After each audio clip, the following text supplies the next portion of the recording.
Hola nuevamente. En este momento, en este video, vamos a trabajar algunos conceptos del proceso de salud, enfermedad, atención, cuidado. Y bueno, la idea es que esto los pueda y las pueda ayudar a leer los textos, a ver los videos y poder comprender de forma más acabada qué entendemos por proceso de salud, enfermedad, atención, cuidado.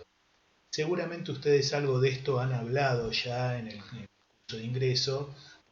Entiendo que esto no es un concepto nuevo para ustedes.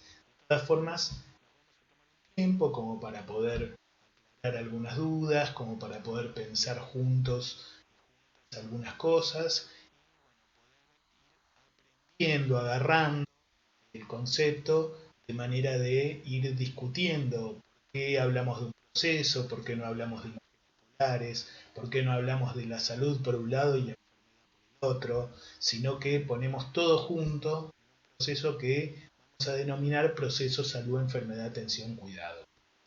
La primera cuestión que podemos conversar es que la Organización Mundial de la Salud, la OMS, que seguramente en estos momentos ustedes están escuchando mucho por televisión o por radio o incluso por videos, el organismo internacional rector, organismo que depende de Naciones Unidas, todos los países del mundo, que están en Naciones Unidas, que no son todos, aportan y discuten cuestiones de salud.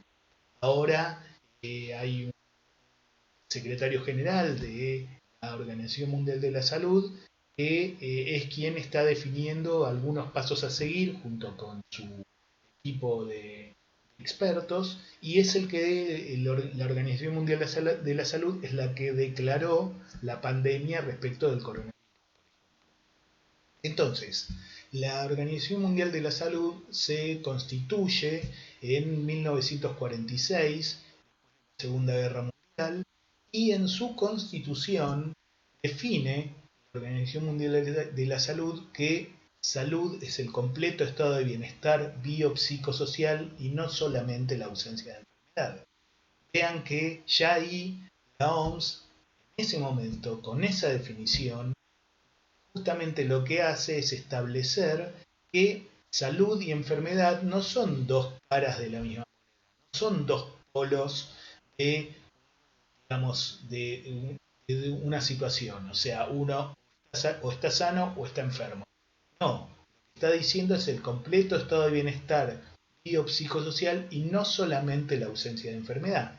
Eso implica que hay distintos momentos, distintos periodos, distintos estados en el cual la salud no es enfermedad, pero tampoco es completa salud y viceversa. La enfermedad no es completa enfermedad, tampoco es salud. Entonces ahí hay un proceso que es dinámico, que hace que tanto las personas como los colectivos transiten ese proceso y que según observador o según los distintos observadores, una persona o un colectivo social pueden ser caracterizados por ese observador como sano o como enfermo y otro observador u otro momento histórico pueden definir que esto no sea así. Por ejemplo, si uno piensa en la antigua Grecia, ser sano era diferente según uno sea esclavo o uno le hubiese tocado ser esclavo, le hubiese tocado ser, digamos, ciudadano. Los ciudadanos eran ciudadanos libres, que podían opinar, que podían participar del gobierno, y los esclavos eran los que se capturaban en las guerras y que no tenían ningún derecho. Para el ciudadano, ser sano era estar hermoso, en buenas condiciones físicas, poder desarrollar las actividades cotidianas. Para el esclavo, ser sano era poder trabajar. Fíjense que ahí hay una distinta conceptualización de la salud y la enfermedad, según un tipo de pertenencia a la sociedad y según otro.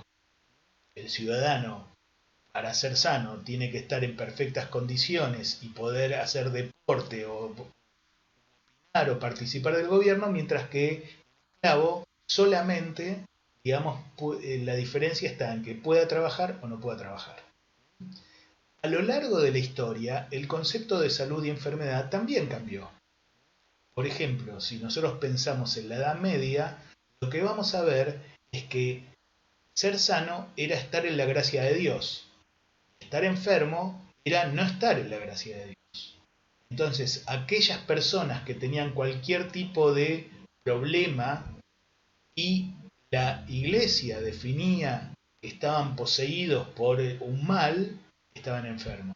En cambio, aquellos que, aún teniendo problemas, teniendo problemas físicos o problemas problemas psicológicos o cualquier otro tipo de problema, pero estaban en la gloria de Dios, eran sanos. ¿Se entiende esta diferencia? Vean que momentos históricos diferentes determinan posibilidades de enfermar y morir diferentes.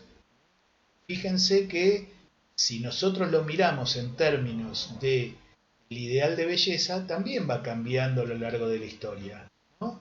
Entonces, si uno piensa en el 1800, aquellas personas que estaban consideradas, digamos, sanas porque comían, tenían una buena alimentación, eran gorditos, ¿sí? Eran sanos. En cambio, los flaquitos que estaban pálidos eran enfermos. Y vean que eso es una caracterización social. Hoy, digamos, una persona con el peso que tenía en 1800 diríamos que está enferma, que tiene obesidad.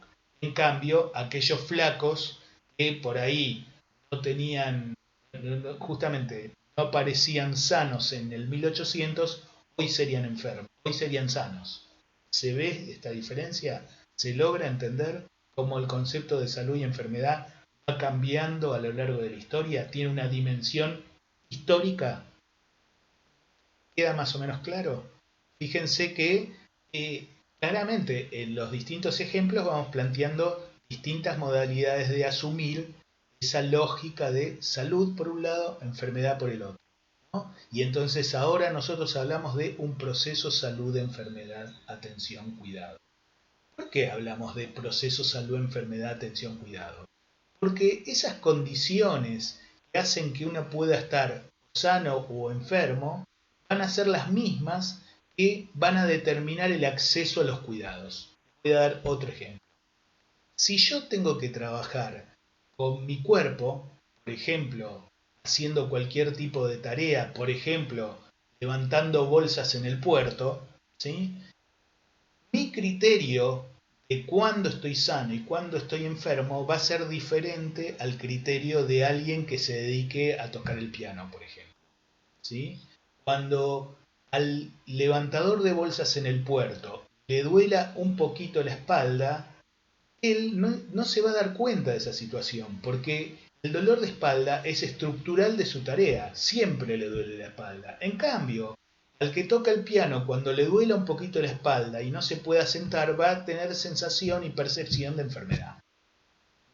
O sea, lo que estamos diciendo es que la caracterización, conceptualización de la salud y enfermedad también es diferente según la clase social y según la ocupación. No solo en diferentes tiempos históricos, sino también en la pertenencia de clase. Otra cosa, otro ejemplo más le voy a dar. Si yo vivo en un barrio con muchas carencias y mi casa es pequeñita y dependo de un trabajo, digamos, cotidiano, que es informal y solo me pagan cuando voy a trabajar, yo voy a trabajar aún en condiciones en que en otras circunstancias, en que yo tengo un trabajo formal siempre, me duele la pierna, entonces yo podría decir, bueno, no estoy en condiciones de ir a trabajar si a mí me pagan cotidianamente y tengo un trabajo formal. En cambio, si tengo un trabajo informal, del cual depende mi alimentación, porque me pagan día por día, seguramente mi percepción de enfermedad va a ser diferente. Voy a pensar, no, estoy sano y tengo que ir a trabajar. No puedo no ir a trabajar porque no tengo ninguna enfermedad. ¿Se dan cuenta? La otra cosa importante de todo esto es que estamos hablando de que la salud tiene una determinación social. El proceso salud, enfermedad, atención, cuidado tiene una determinación social. Eso, los determinantes sociales, implica que las condiciones en que viven personas y los colectivos determinan las posibilidades de enfermar o morir, ¿sí? Y también de acceder a los servicios. Por ejemplo, un niño o una niña que vive en un barrio carenciado, en un barrio vulnerable socialmente, tiene un acceso a la alimentación que es diferente a si ese niño viviera en un barrio más acomodado, ¿sí? Pero no solamente el acceso a la alimentación es diferente, eso hace que se pueda enfermar más frecuentemente que el otro, ¿sí? Sino que también el acceso a los servicios de salud para el cuidado es diferente, porque para poder acceder al centro de salud del barrio tendrá que salir muy temprano, tendrá que ir a hacer cola, tendrá que lograr que lo acepten. En cambio, el otro llamará al médico a su casa para que lo vea. Por otro lado, el acceso a la calidad de los alimentos va a ser diferente de uno y del otro, ¿sí? Eso determina que su proceso salud-enfermedad-atención sea diferente. Y a eso hablamos, de eso hablamos cuando hablamos de la determinación social del proceso salud-enfermedad-atención-cuidado. No hay una sola caracterización nutricional. No es que uno es obeso en cualquier circunstancia. Es distinto ser obeso en una situación de vulnerabilidad social que en una situación de no vulnerabilidad social. Son problemas de salud diferentes. Más que los dos tengan la posibilidad de tener hipertensión arterial. Por más que los dos tengan la posibilidad de tener enfermedades cardiovasculares. Pero, por ejemplo, el obeso en la situación de vulnerabilidad social va a tener una obesidad que va a estar caracterizada por un déficit de micronutrientes. En cambio, el que vive en una mejor condición social no va a tener ese déficit de micronutrientes. El déficit de micronutrientes va a hacer que su aparato cardiovascular sea más vulnerable que el que vive en condiciones de no vulnerabilidad social. Entonces vean que esos distintos problemas de salud que nosotros llamamos igual o que la medicina llama igual, es obesidad, son problemas diferentes según la determinación social, según lo que vamos a llamar como condiciones materiales de existencia, o sea, aquellas situaciones que hacen, que condicionan el diario vivir. Hablamos entonces de la educación formal, hablamos de trabajo, hablamos de vivienda, hablamos del acceso a agua potable y cloacas, hablamos de la alimentación en general. O sea, todas estas condiciones materiales de existencia son las que van a determinar el proceso salud, enfermedad, atención, cuidado. Si yo vivo peor, el proceso salud, enfermedad, atención, cuidado va a ser peor. Me voy a enfermar de cosas que no se van a enfermar aquellos que viven en condiciones materiales de existencia. Por ejemplo, si yo no tengo acceso al agua potable y tomo agua contaminada, mis posibilidades de tener enfermedades gastrointestinales van a ser mucho mayores que las de aquellos que viven en condiciones materiales de existencia mejores. O sea, tienen acceso a agua potable de modo mucho más fácil que las que yo tengo. ¿Se ve? ¿Queda más o menos claro? Fíjense que entonces las condiciones materiales de existencia son las que hacen que el proceso salud, enfermedad, atención, cuidado sea diferente. ¿Ok? Entonces, ese proceso de determinación, ¿sí? Ese proceso de determinación social de proceso salud, enfermedad, atención, cuidado, no solo plantea una gestación de enfermedades, por ponerlo de alguna forma, diferente, sino que también determina un acceso a los cuidados diferente. Por eso hablamos de proceso salud, enfermedad, atención, cuidado. Otra cosa interesante que vamos a trabajar y que está en el texto de mi autoría son los distintos modelos o los distintos paradigmas de comprender el proceso salud, enfermedad, atención, cuidado. Van a ver que hay un cuadro que plantea distintos paradigmas o que enuncia los distintos paradigmas. Por un lado está lo que llamamos el médico asistencial, ¿sí? Ese paradigma médico asistencial lo van a leer más profundamente, pero es el que deviene de una revisión que se hizo del modelo de formación de los médicos en Estados Unidos a principios del siglo XX por un pedagogo que se llamaba Abraham Flexner, que determinó una serie de condiciones en las cuales se enseñaba y aprendía la medicina. Entonces, lo que hizo fue darle un cariz mucho más científico a la medicina y hacerla mucho más biológica, la sentó mucho más en la biología. Y entonces, a partir de ese momento, la medicina se hizo mucho más medicalizadora. Eso implicaba que distintos problemas eran abordados como problemas de salud, y entonces esos problemas de salud se resolvían a través de intervenciones específicas.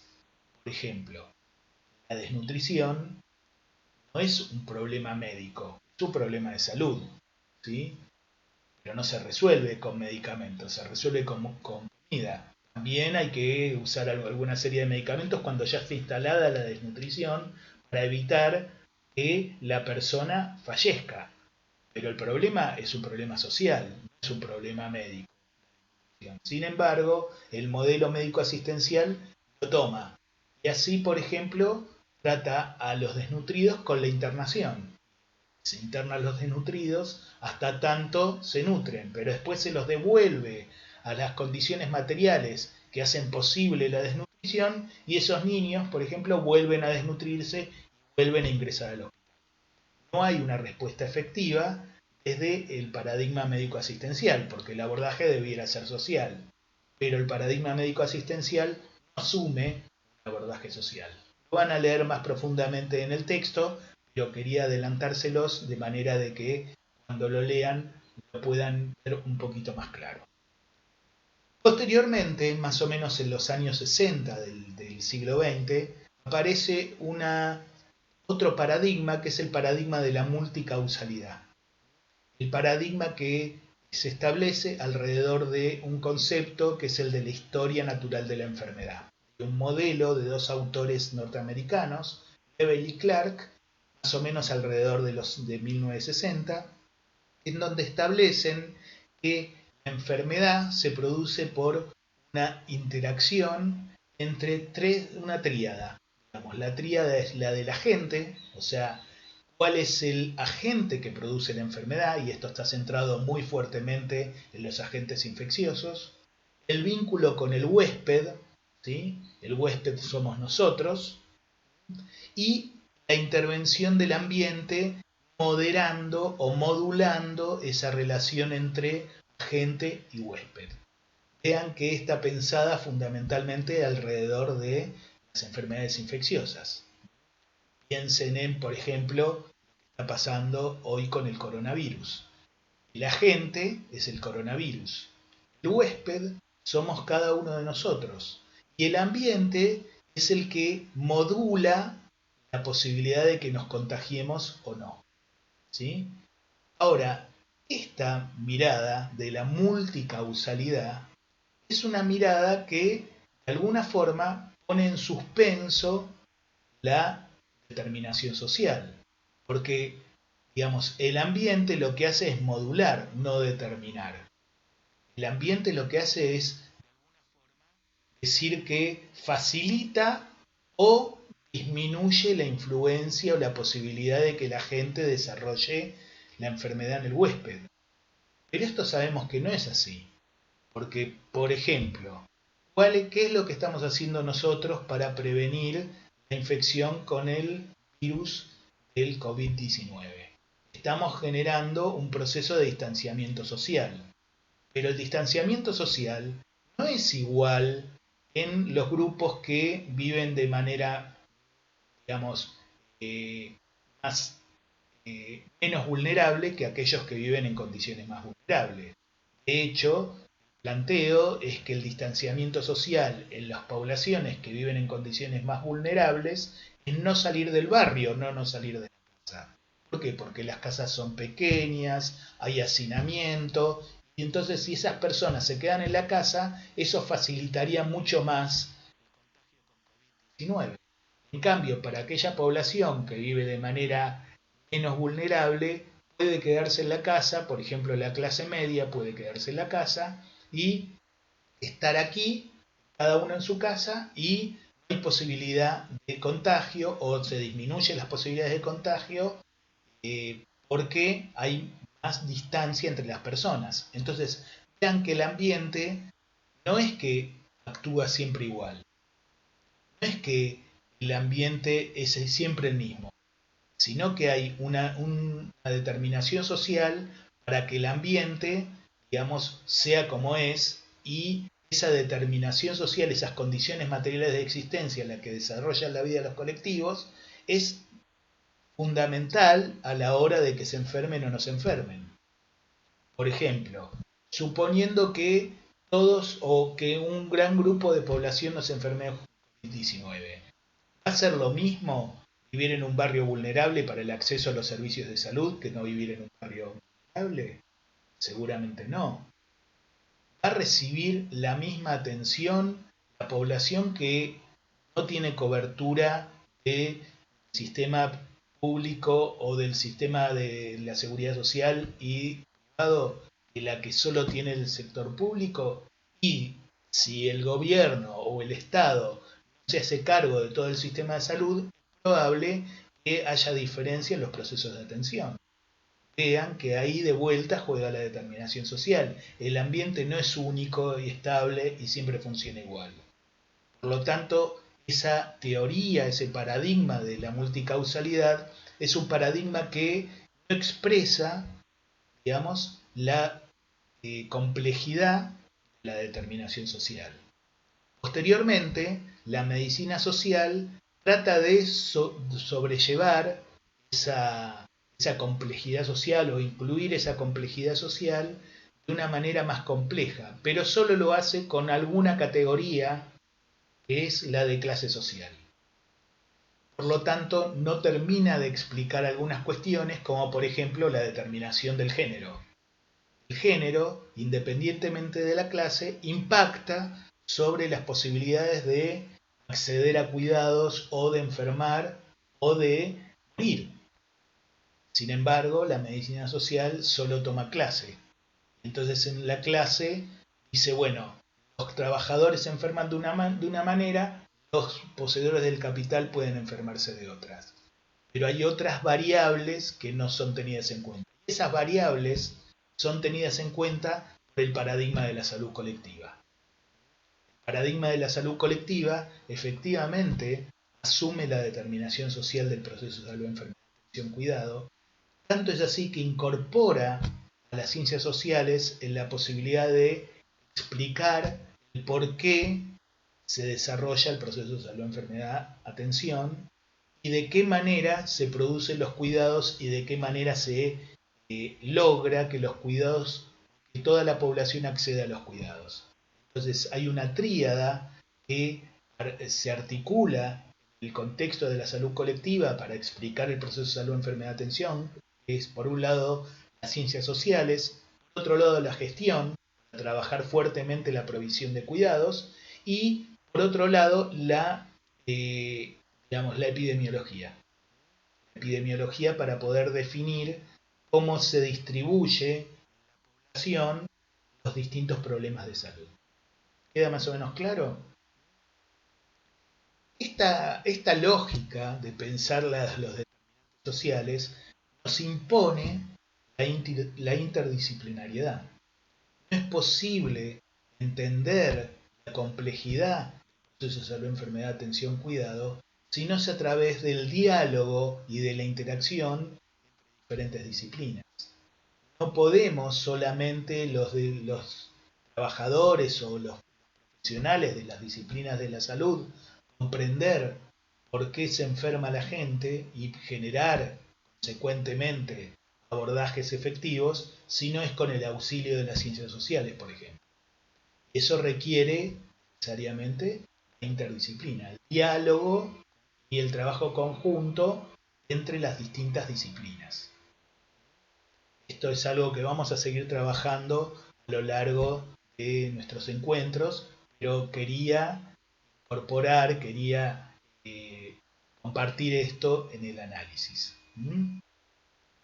La otra cuestión que también es imprescindible es la intersectorialidad. Si nosotros sabemos que el proceso salud, enfermedad, atención, cuidado se determina por el impacto o el trabajo de distintos factores, ¿sí? Recuerdan que hablábamos de las condiciones materiales de existencia y cómo esas condiciones materiales de existencia impactan sobre el proceso de salud, enfermedad. Para poder hacer un abordaje adecuado, debemos pensar en abordajes múltiples. Y ahí aparece otro concepto que es el de la intersectorialidad. Hay distintos sectores del Estado, de la sociedad civil, que necesitan articularse para hacer un abordaje complejo e integral del proceso de salud, enfermedad, atención. Por ejemplo, yo no voy a poder mejorar las condiciones en que se desarrolla el proceso de salud, enfermedad respecto de la enfermedad de Chagas.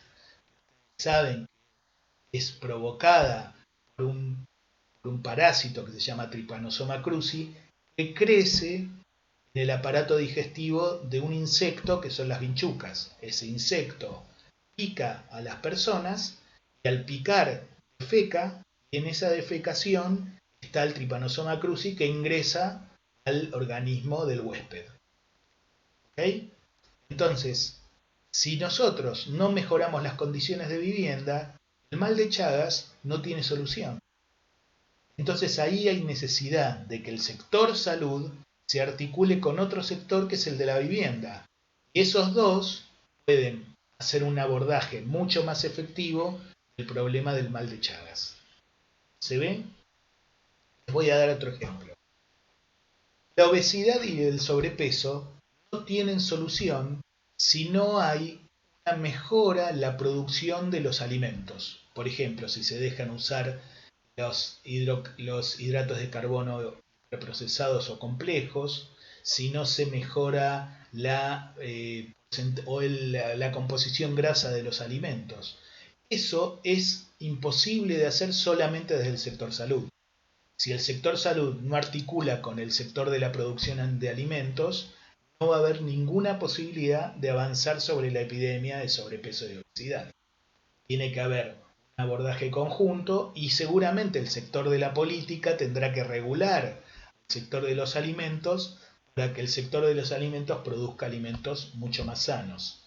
O también, digamos, el sector salud tendrá que articular con el sector educación para que las escuelas se mejoren las condiciones de alimentación y a la vez se promueva la actividad física.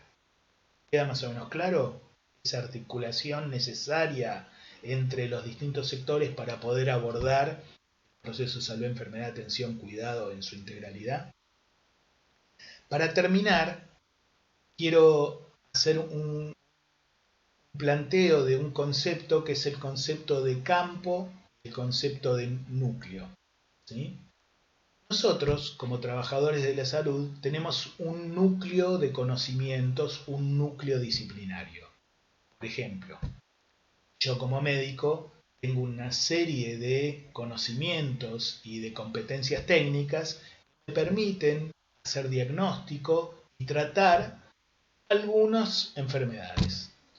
Ustedes en el futuro como nutricionistas van a tener una serie de conocimientos, competencias técnicas que les van a permitir hacer diagnósticos de enfermedades que se catalogan, se definen como nutricionales. Ustedes van a poder atender competentemente a esas personas. Ahora, nosotros dijimos que la determinación del proceso de salud, enfermedad, atención es social. Entonces, esa determinación se da en un campo que integra distintas disciplinas y que integra distintos tipos de condiciones materiales.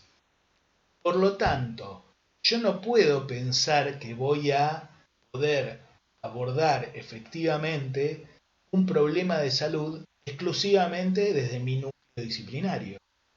Tengo que abordarlo desde mi núcleo disciplinario en articulación con otras disciplinas que reproduzcan el campo de determinación. ¿Se entiende más o menos? O sea, si yo sé que los problemas nutricionales se dan en una integralidad de donde se articulan las condiciones materiales de existencia de esos colectivos sociales, o sea, viven en barrios vulnerables, posibilidad de salir a hacer actividades físicas en el exterior de sus casas, tienen que trabajar 18 horas o 10 o 12 o 15 horas por día, tienen empleos digamos precarios, con lo cual los días que no van a trabajar no cobran, compran los alimentos de menor costo que muchas veces son los de peor calidad. Yo como nutricionista no voy a poder resolver el sobrepeso y la obesidad en términos generales, ni de un sujeto ni de la población, exclusivamente desde mi núcleo disciplinario. Voy a tener que hacerlo desde el campo de determinación. Entonces, yo voy a trabajar con la persona en el núcleo disciplinario. Voy a darle indicaciones dietéticas, voy a ayudarlo a pensar cómo puede mejorar su alimentación, de qué manera puede hacer actividad física, etcétera, etcétera, etcétera. Pero a la vez tengo que generar una intervención en el campo, ya sea en la comunidad donde estoy trabajando, con las redes sociales, para ver de qué manera pueden, digamos, contextualizar ese trabajo del núcleo con la persona. O sea, voy a hacer, por ejemplo, grupos que trabajen, grupos de sobrepeso, de personas con sobrepeso, obesidad que hagan actividades específicas. Voy a trabajar con el comedor comunitario para que mejore la calidad alimentaria. Voy a trabajar con las bocas de expendio de alimentos para que mejore la posibilidad o el financiamiento de los alimentos. Voy a trabajar con el área de desarrollo social para que subsidie la posibilidad de compra de alimentos de mejor calidad. Voy a trabajar en el armado de una huerta comunitaria para que tengan acceso a las frutas y a las verduras, y para eso me voy a vincular con el INTA, por ejemplo. ¿Se ve? O sea, voy a trabajar intersectorialmente e interdisciplinariamente. Y a la vez voy a trabajar en la universidad para que la universidad haga incidencia, para que se genere una política pública que promueva la alimentación saludable y vea de qué manera puede articular con los sectores políticos para que haya una ley que regule la industria alimentaria. ¿Se ve? O sea, voy a trabajar articuladamente entre el núcleo y el campo. Esto seguramente lo vamos a seguir trabajando, pero me interesaba introducirlo en este primer encuentro. Bueno, vamos a dejar por aquí. Vamos a terminar esta presentación de video por aquí. Espero que les sea de utilidad, que les despierte preguntas. Estas preguntas las podemos trabajar entonces en los dos foros que vamos a compartir esta semana. Por un lado, el foro de consultas académicas. Les invito a que hagamos preguntas sobre los textos y los videos. Y el foro donde vamos a participar discutiendo sobre el proceso salud, enfermedad, atención, cuidado. Bueno, les deseo una excelente semana y espero que la pasen muy bien. Hasta luego.